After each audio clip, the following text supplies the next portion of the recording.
Hello, my name is Katherine Zellner, and I am a doctoral student at Drexel University, and I work in the Interactive Systems for Health Laboratory at Drexel University in partnership with Rutgers University and Children's National Hospital. Today, I will be presenting our research on analyzing speech during life-saving interventions to inform the design of a computerized system for delay detection.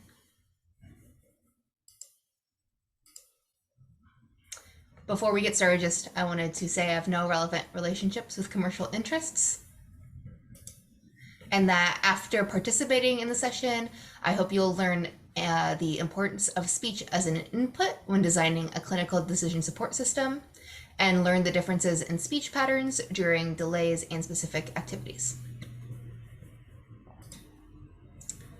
Our lab's research is situated in emergency medical teamwork, specifically trauma resuscitation. During trauma resuscitation, a complex team of clinicians work to stabilize severely injured patients before further care. During trauma resuscitation, medical delays and errors contribute to almost half of preventable deaths. Our team's goal is to develop a system to support the awareness of time, delays, and the progress of the team in emergency medical scenarios in order to reduce the prevalence of delays and errors. To create such a system, we need to be able to automatically and unobtrusively monitor activity progression. Speech is a data input that we hypothesize can be used to identify when delays are occurring during trauma resuscitation. In this paper, we seek to understand what speech can tell us about delays in emergency medicine. Speech plays a significant role in team coordination during trauma resuscitation, as clinicians communicate to request tasks, share information, or confirm the completion of tasks. The content of the speech is rich with contextual information about team activities, and the progression can inform the design of a clinical decision support system that relies on speech. Related informatics work on speech analysis often focuses on speech mining and on natural languages processing. Previous research has defined intent as understanding speech by converting speech lines into representations of meaning. In prior work, we developed 14 different intention labels representing that meaning of speech lines during trauma resuscitation. Here you can see the table of adapted intention labels for trauma resuscitation, and these can vary from assessing need for an activity, assessing results, interacting with the patient, providing information, reporting progress, reporting results, and reporting action.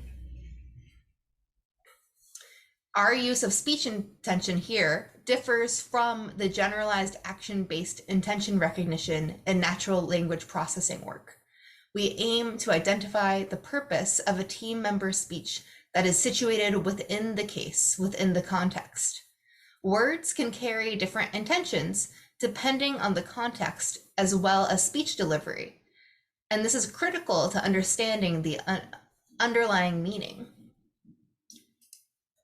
Since speech during trauma resuscitation is often brief, lacks structure, its meaning can be dependent on delivery and context. For example, the phrase tape on the right hand could be a report, tape on the right hand, a reply, tape on the right hand, a request, tape on the right hand, or a question, tape on the right hand, depending on the context of the speech line, the inflection, and the punctuation. In prior work, we have shown the ability of a multimodal deep learning model to classify intention based on the acoustic information and context, but we have not yet determined if speech intention can be used to detect whether an activity is delayed. To characterize speech during time-critical delays, we focused on 3 life-saving interventions that were delayed most frequently and contributed the most time to delays in our data set. the process of establishing intravenous or intraosseous vascular access, IVIO. This allows physicians to administer medications or fluids. CPR activity, a life-saving procedure performed when the heart stops beating. Immediate CPR can double or triple the chances of survival after cardiac arrest. And lastly, patient intubation, the placement of an airway tube into the trachea to maintain a clear airway. To create our data set, we transcribed the speech from actual trauma resuscitation recordings.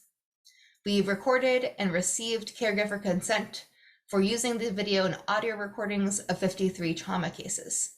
Members of our research team transcribed all 53 audio recordings, requiring up to 10 hours of listening for each. 6 cases were excluded from the dataset due to large sections of unintelligible audio or corrupted video recordings, and 8 cases did not include delays relating to CPR, IVIO, or intubation. So the final dataset included 39 distinct cases.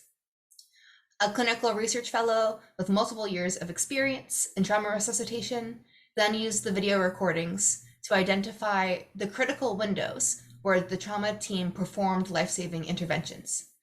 A critical window would be from the moment the team decided to intubate to the moment when the team successfully established and secured the airway, for example.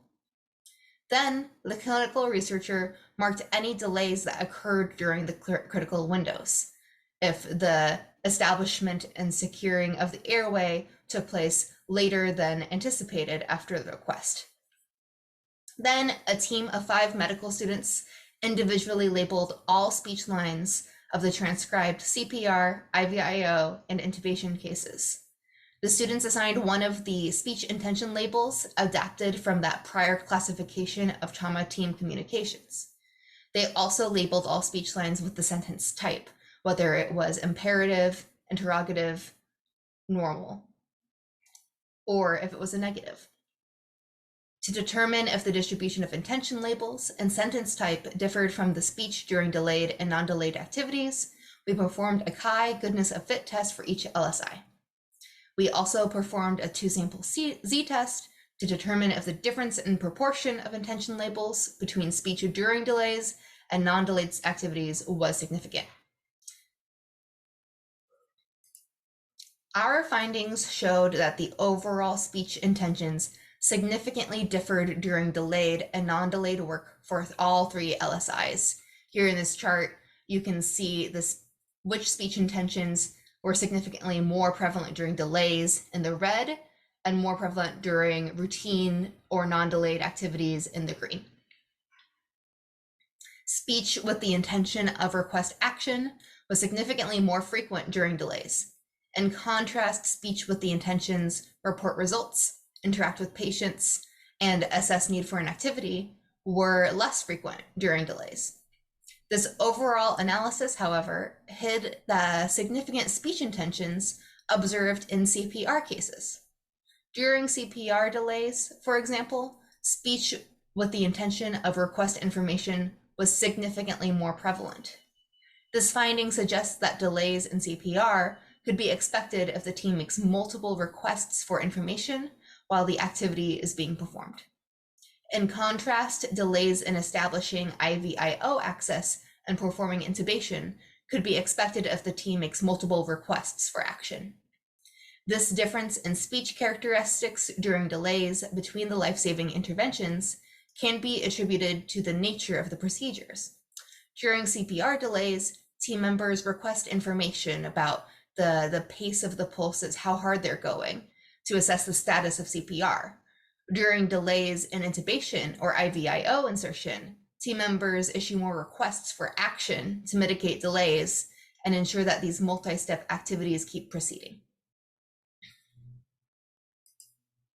Through this analysis, we found a significant difference in patterns for speech associated with delays versus non-delayed work.